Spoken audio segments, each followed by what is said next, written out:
On a hushed Sunday afternoon in a quiet White House room, Elon Musk and his 5-year-old son, X, met with President Trump in a private moment. Trump presented X with a worn wooden box. Its mysterious contents stirred a profound lesson in love that would reshape their hearts forever.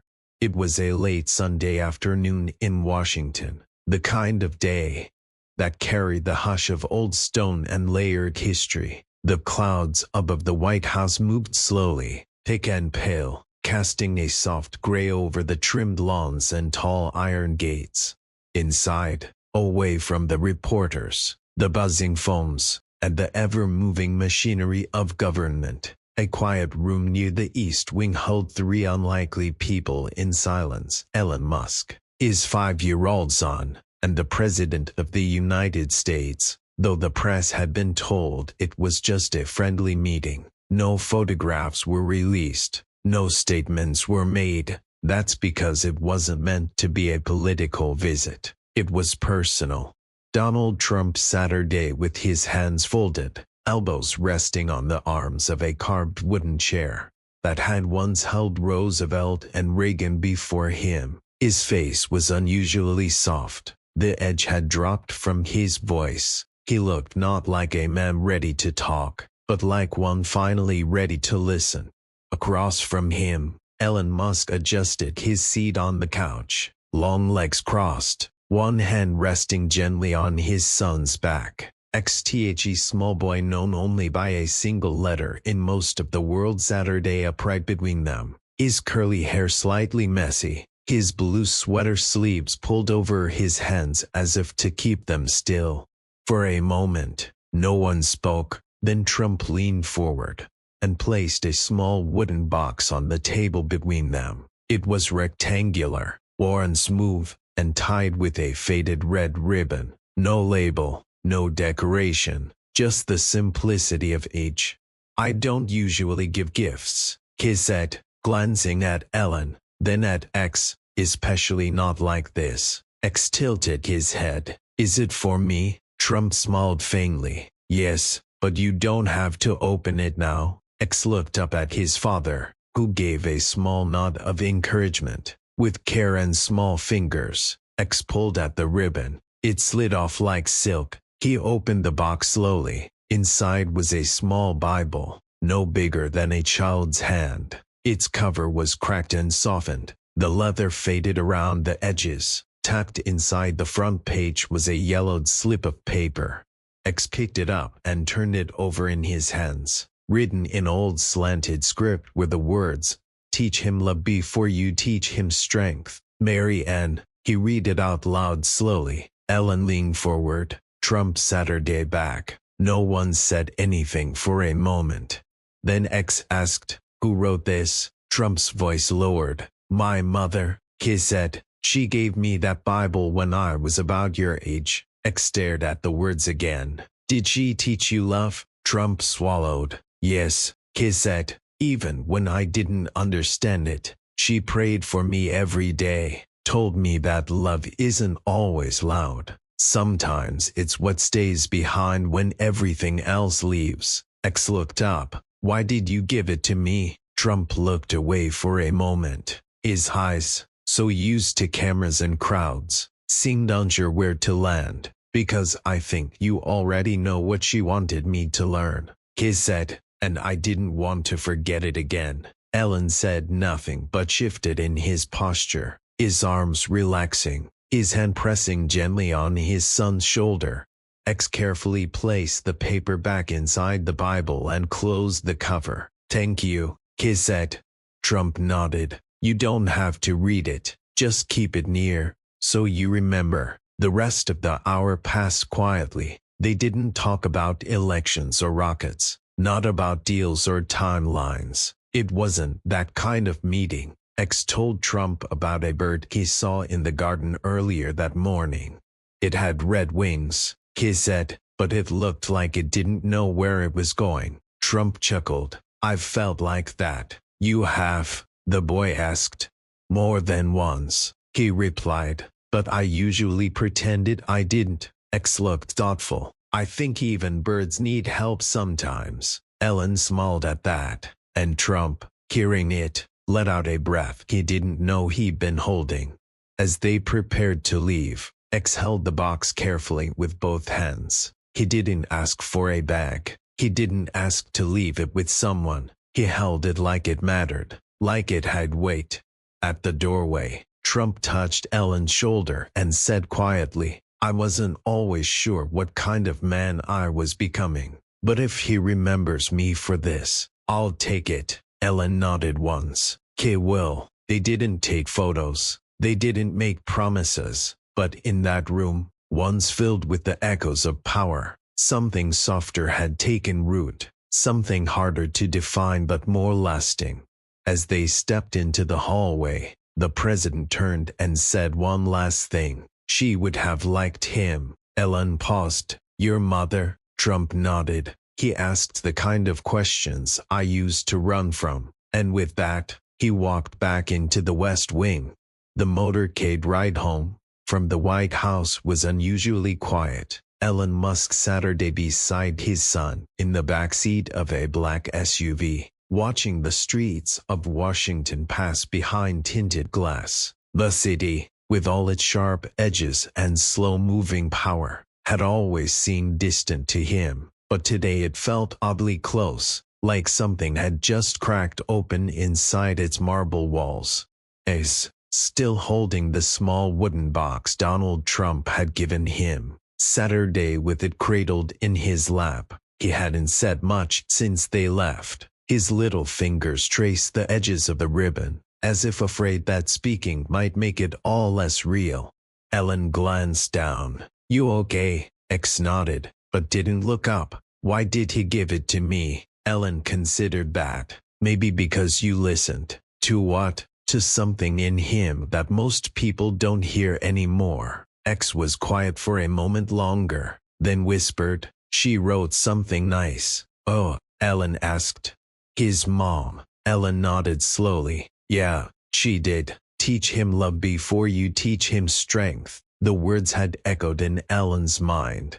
Since the moment the boy read them aloud, he couldn't stop thinking about them. Not just because of what they meant for Trump, but for himself. He'd spent his whole life building things meant to endure rockets, electric cars, internet constellations. But now, beside this child with a Bible in his lap, he wasn't sure if he'd ever build something as permanent as a sense of love. When they got home, X carried the box straight up to his room without needing to be told. Ellen followed. The boy climbed onto his bed, set the box gently on the blanket, and opened it again. He took out the Bible, then unfolded the note, and read it once more, his lips moving silently. Do you think she meant it? X asked suddenly. Ellen Saturday on the edge of the bed. I do. Did he? Ellen paused. I think he's trying to. X looked down at the Bible. It smells like a book from a long time ago. That's because it is. Do you think she read it to him? I think she tried. There was a long silence after that. X touched the edge of one of the pages, careful not to tear it. Then he said, Can I bring it to Evelyn? Ellen smiled. Evelyn, the family's longtime nanny and friend, had taught X to read and write, and often talked to him about kindness, stillness, and faith, things Ellen admired but rarely leaned into himself. You can, he said, but maybe tomorrow. Let's keep it safe tonight. X nodded. Will you read a page with me? Ellen hesitated. He hadn't read from a Bible in years. Not seriously. He could recall the stories everyone knew, but to sit and open this one Trump smothers with his son, it felt like stepping into something older than them both. He nodded. X handed it to him. They didn't choose a passage. They just opened it to a random page. It landed somewhere in Psalms. He heals the broken-hearted and binds up their wounds. Ellen read slowly. X looked up. What's binds up mean? It means he helps fix what's hurting. X thought about that for a moment, then nodded. Okay. They Saturday together in silence. the Bible resting between them. That night, after X had fallen asleep with the Bible on his nightstand and the red ribbon beside it, Ellen found himself wandering downstairs barefoot into the kitchen. The house was quiet, unusually so. Not even the refrigerator buzzed. He poured a glass of water and stared out the window. He wasn't thinking about politics or Tesla or Mars. He was thinking about Donald Trump, not the man from the debates or the speeches, but the man who sat her day quietly in that chair, passing on a gift from his mother to a boy who had no idea how much history it carried. Why X? Why now? Ellen wasn't sure, but he felt something shifting. He looked over at the tablet resting on the counter. It lit up with an email from a journalist asking for comment on the White House meeting. He didn't answer. Some moments, he thought, don't need headlines. They need to be held. The next morning, X came down with the box in his hands and asked again, "Can I show Evelyn now?" "Yes," Ellen said. "Let's go together." They found Evelyn on the back patio watering the potted herbs she planted with X earlier that spring. The sun was just high enough to warm the brick floor, and the smell of rosemary hung in the air. Evelyn turned when she saw them. "Well, you two look serious. I got something," X said, "from Mr. Trump." He handed her the box. She opened it gently, then pulled out the Bible and the note. Her breath caught. The weather shifted to days after the gift. It was subtle, a coolness in the wind that hadn't been there before. In California, that meant little, but in Elon Musk's home, it was felt quietly, invisibly, because something else had shifted too. Since that afternoon in the White House, X had been different, not louder, not withdrawn, but more thoughtful. He carried the small Bible with him from room to room, not to read it, but to keep it near, as if the object itself carried a warmth, a memory that couldn't be put back once touched. Evelyn noticed it first.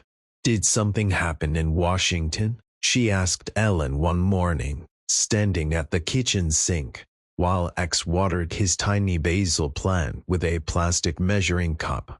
Ellen nodded. "Trump gave him a Bible." Evelyn blinked. "A Bible? His mother's," Ellen said. "Mary Ann's, with a note inside." Evelyn slowly turned to look at the boy. "What did the note say?" Ellen hesitated. "Then he recited it. Teach him love before you teach him strength." Evelyn stared at the floor for a long time. "I didn't expect that from Donald," she said softly.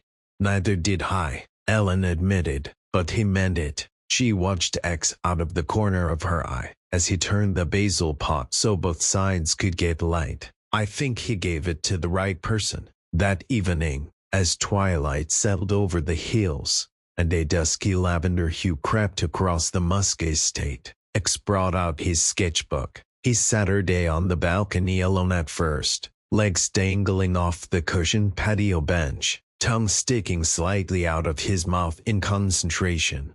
In one hand, he held a brown-colored pencil. In the other, he slowly, gently began to sketch the image that had lived in his mind since that moment in the White House. A woman with kind eyes.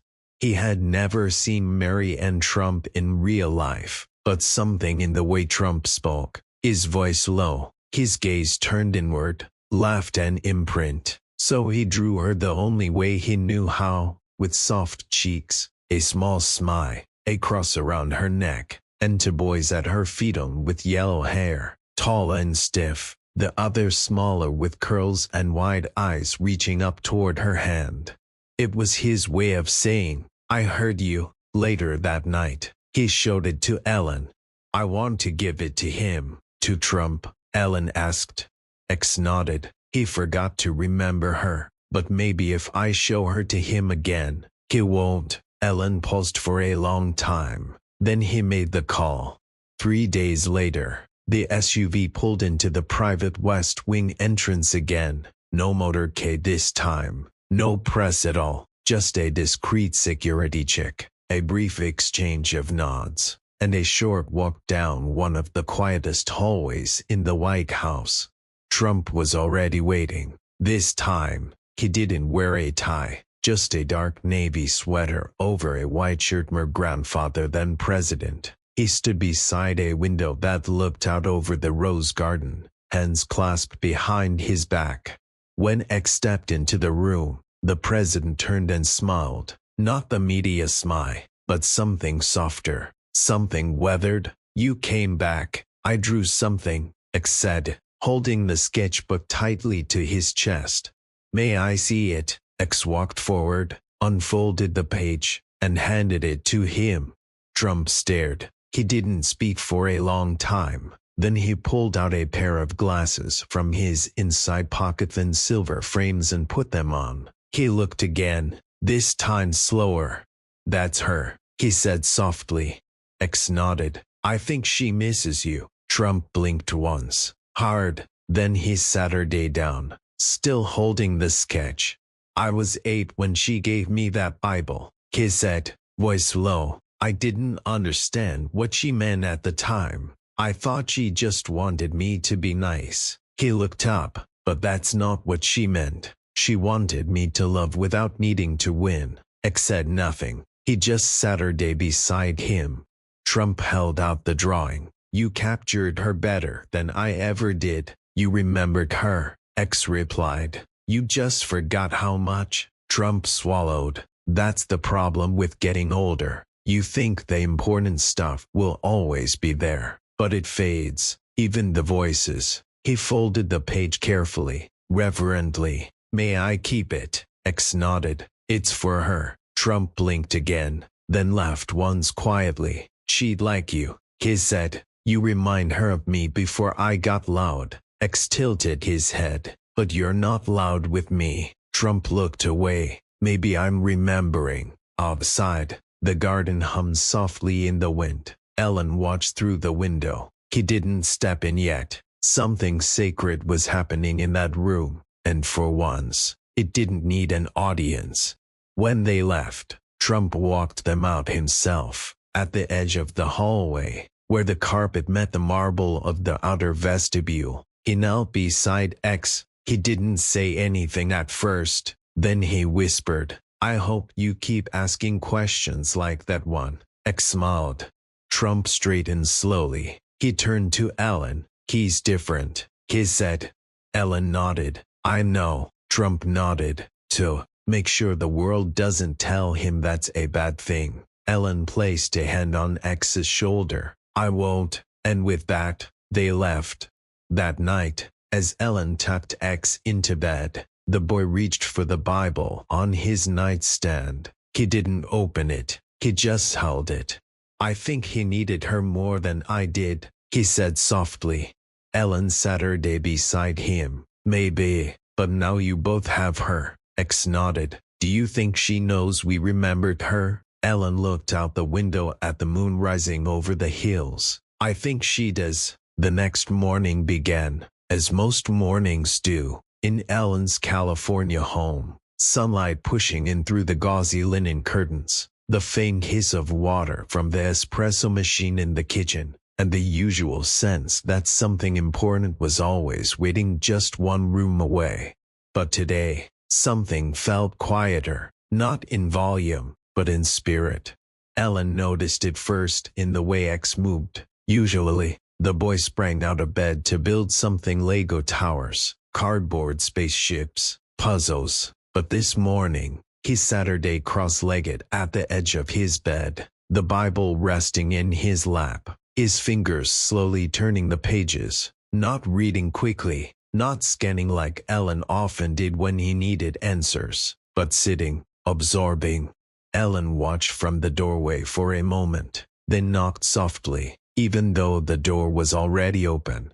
X looked up. "Morning, Daddy." "Hey," Ellen said. "You okay?" X nodded. "I think so." He patted the bed beside him. Ellen sat her "What are you reading?" "I don't know," X said. "I just opened it. I'm not really reading the whole thing. I'm looking for her voice." Ellen blinked. "Mary Ann's." "Yeah." X said, turning the page. Sometimes people leave little marks when they read, lines or squiggles. She did that. Look, he held the book up and pointed to the margins. In faint pencil, nearly erased by time, there were indeed small marks, tiny dots beside certain verses, a single star next to one about patience, a faint underlining of the word gentleness in Proverbs. She read this page a lot, X whispered. How do you know? Ellen asked. She touched it the most. Ellen looked down at the boy, his child, this 5-year-old with a moon-colored shirt and wide eyes that carried more intuition than most adults he worked with. She would have loved you, he said without thinking. I know, X said. I can feel her. Later that morning, Ellen sat her day on the back patio with Evelyn. She stirred honey into her tea carefully, methodically, the way she always did. They watched X out in the yard, kneeling beside the flower beds he'd helped Evelyn plant months ago. He was whispering to them again, a habit she had taught him.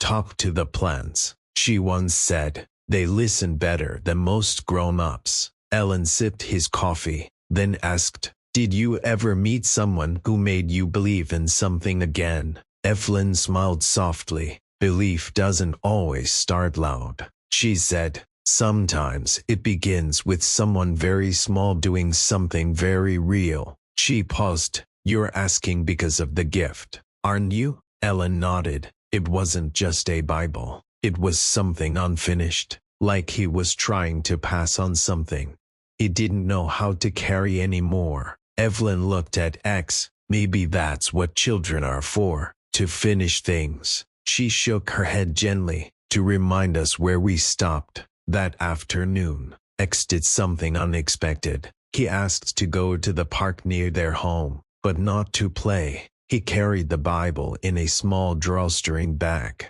Inside it, he also packed a folded napkin with 3 peanut butter sandwiches, a red apple, and a plastic water bottle.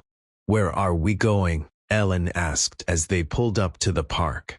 I don't know yet, X replied, but I'll know when we find them. They walked for a while, past the swings, past the slides, then under a shaded tree, they saw a woman sitting alone on a bench. Her clothes were clean but worn. She had a blanket folded beside her, and her hands were wrapped around a warm cup of coffee that looked like it had been refilled a few times.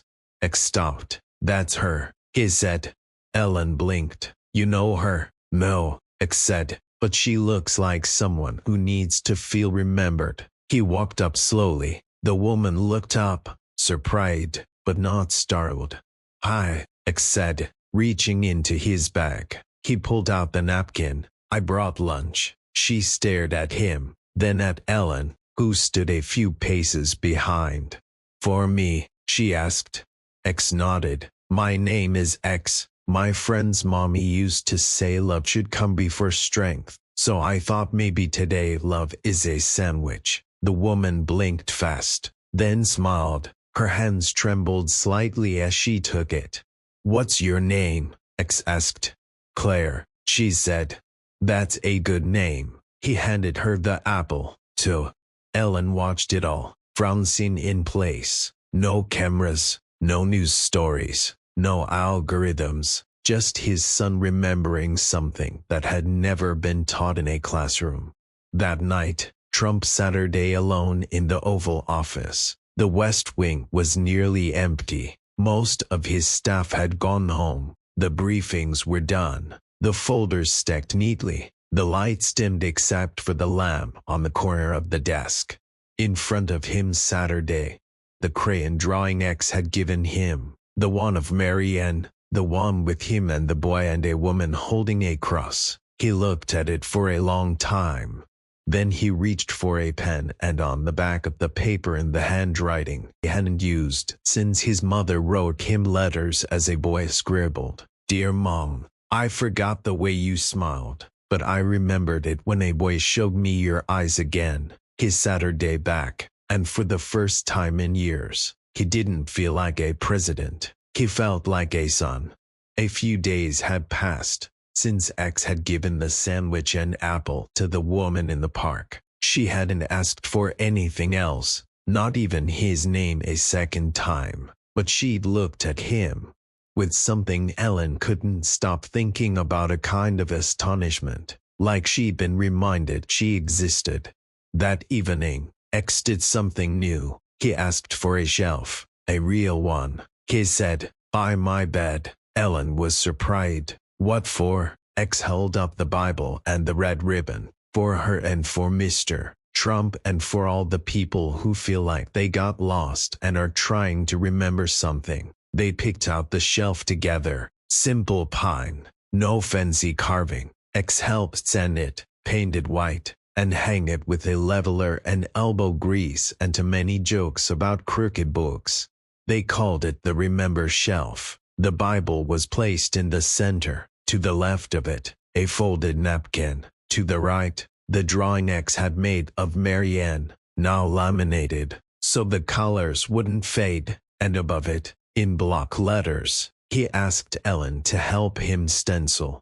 Love first, then strength. That same day, something unexpected arrived at their home. A thick envelope from the office of the president. It had no instructions, just two things inside. A photo of Marianne Trump in black and white, her signature on the bottom in looping cursive, and a handwritten letter addressed simply to the boy who remembered someone he never met. Ellen read it aloud with X in the evening.